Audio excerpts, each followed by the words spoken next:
The room didn't look like a battlefield, but for a father it was exactly that. A quiet corner of Windsor, the dog asleep against the skirting board, 3 pairs of young eyes watching his face as if the shape of the future were written there, and the knowledge that a single sentence would split their lives into a before and an after.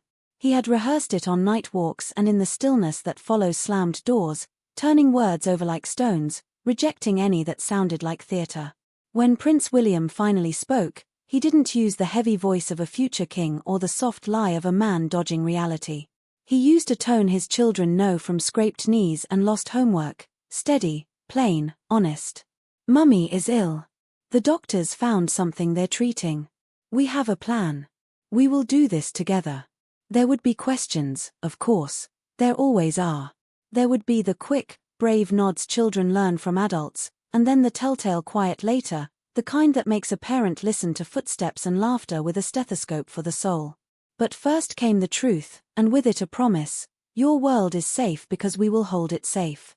That is the heartbeat running under his candid conversation with Eugene Levy, a Hollywood comedian who traded punchlines for empathy the moment he walked into the king's drawing room and realized he wasn't filming a cameo, he was walking into a family's hardest chapter. William admits what most public men deny: history doesn't suffocate him, but family can, because family isn't a statue. Family moves, breaks, needs, interrupts. He can lift the weight of palaces and parades, but even he was overwhelmed last year when illness drew a circle around his house and tightened it. His wife and his father, 2 pillars of the same roof, both in treatment. The calendar suddenly punctured by scans and quiet conversations behind doors that used to only hold backpacks and jokes. He doesn't dramatize it, he says it as if reading a weather report. The storm came, we reorganized the furniture, we found dry wood, we kept a fire going. He is not proud of being frightened, but he is proud of learning. The unlearning came first, that health is the default, that stoicism will carry the day, that routine is a spell strong enough to hold chaos at bay.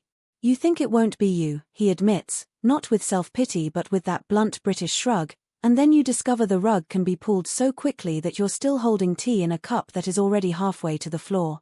The second lesson is the one only parents really understand: children do not need perfection, they need presence. So the Wales household became a workshop in practical love. Information without fear. Hope without fantasy. Plans with dates.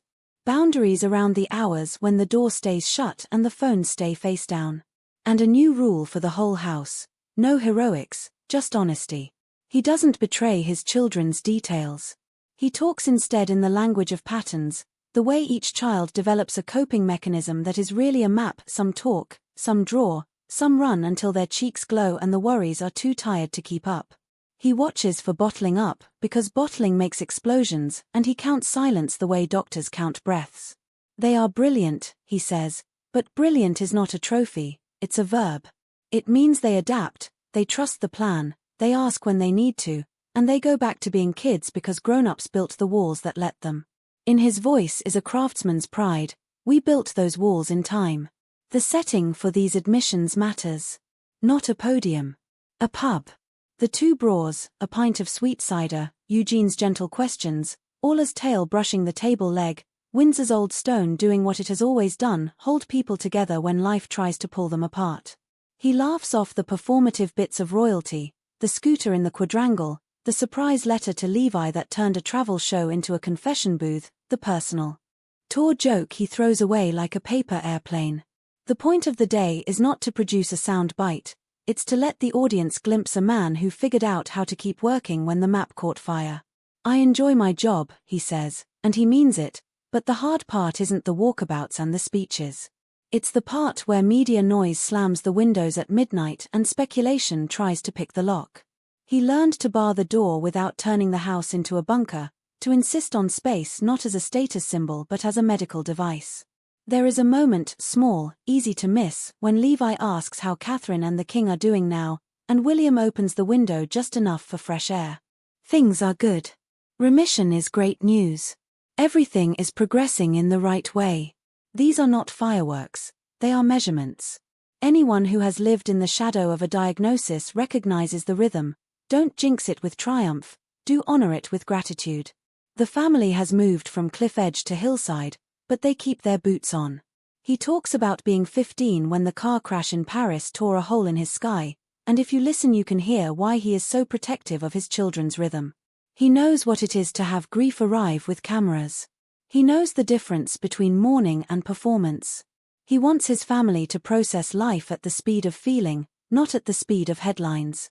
That is why he cancelled an engagement at St. George's for personal reasons, a royal phrase that hides the image of a father choosing a kitchen table over a choir stall.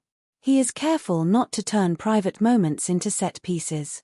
He is equally careful not to romanticize suffering. Life is sent to test us, he tells Levi, not to grant us medals. The hardest confession is the simplest. Other things overwhelm me, but not history. When he says other things, he means the small crises that matter infinitely to 5 people and not at all to the world, a nightmare at 3 a.m., a bad school day, a new worry that arrives without language and needs a cup of tea to translate. He has stopped pretending that a public role immunizes a man against that kind of overwhelm. He does not ask for pity. He asks for the grace to be allowed to be a father first when a father is what the moment requires. The episode keeps circling back to Windsor, and that is not an accident. Windsor is a geography of grief and continuity. It is where the late Queen built constancy into architecture, where she rode horses and signed papers and made a life that turned duty into habit. For me, Windsor is her, he says, and the pronoun hangs in the air like a benediction. To walk Levi through those rooms is not merely to give a tour, it is to introduce a guest to a ghost who still governs the weather of the house. He doesn't look crushed by her absence, he looks instructed by it. Live in the here and now. Do not let history become an anchor. Use it as a compass.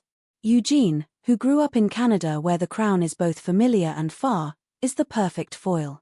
He doesn't bulldoze, he opens doors with politeness. He asks how you tell 3 children about cancer and doesn't flinch at the answer, that you tell them what they need to know, you tell them again later, and you never pretend that courage means never being scared. He asks whether health has been taken for granted and gets back a quiet admission. Yes, we were lucky for a very long time. The Queen Mother lived to 101. The late Queen and Prince Philip lasted into their high 90s. Longevity had a way of convincing the family that the machine under the bonnet would run forever. Now they check the oil. There's a technician's mind under William's warmth. You can hear it when he explains how they separated job and journal, refusing to let tabloid narratives trespass on exam weeks and bedtime. You hear it in the way he praises the kids' mechanisms but also mentions the watchfulness that keeps small cracks from widening. You hear it when he talks about balancing a duty to protect Catherine's recovery with a duty to keep the country's work moving.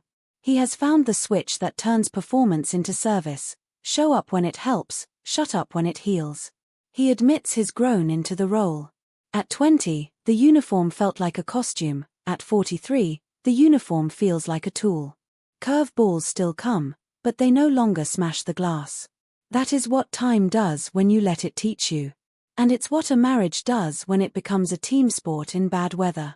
He is so proud of his wife not as a haloed saint but as a human who faced a terrifying truth without letting it colonize the house. He is proud of his father. For doing in public what most men beg to do in private, be sick without being reduced to illness. He is proud of his children for holding their line, school, sport, laughter even when the adults went pale. If you are looking for hacks, there aren't any. There is routine, the unfashionable superpower. There are rituals, phones away at supper, early nights when the day has taken too much, a walk even in rain because bodies that move feel safer. There is language, using the correct words for difficult things, because euphemisms make monsters. There are plans, next appointment on the calendar, a treat on the other side of it. There is delegation, letting the team be a team, because martyrdom is terrible logistics. And there is humor, the kind that de-escalates, not the kind that deflects. When William teases that they offer personalized tours everywhere, he isn't selling cheek, he's demonstrating oxygen. The public will always want more. He politely declines to give it. He understands that privacy is not selfishness, it is hygiene. He also understands that the country needs signs that the story is moving in the right direction. He gives them remission, progress, a family that talks, a father who learned to ask for help, A prince who discovered that the crown is not something you wear to hide your face. In a world that confuses vulnerability with theatrics, he does something rarer. He tells the truth at a human volume. So the episode ends the way hard days do when they are well managed, not with triumph, but with steadiness. The pints are empty. Orla noses the door. Windsor exhales. Levi smiles that soft, Canadian smile that says he came for a travelogue and leaves with a measure of a man. And William, no trumpets now, no balcony, just the ordinary heroism of going home at a reasonable hour, chooses the only thing you can choose after a year like his. He chooses to continue. To tell the children what they need to know and then take them to school. To guard the quiet that lets healing grow. To do the job he says he enjoys in a way that does not devour the life it is supposed to protect. To carry history like a compass, not a chain. To believe, out loud, that being overwhelmed is not the end of you. It is the beginning of knowing exactly what matters and standing there, shoulder to shoulder, until the light changes.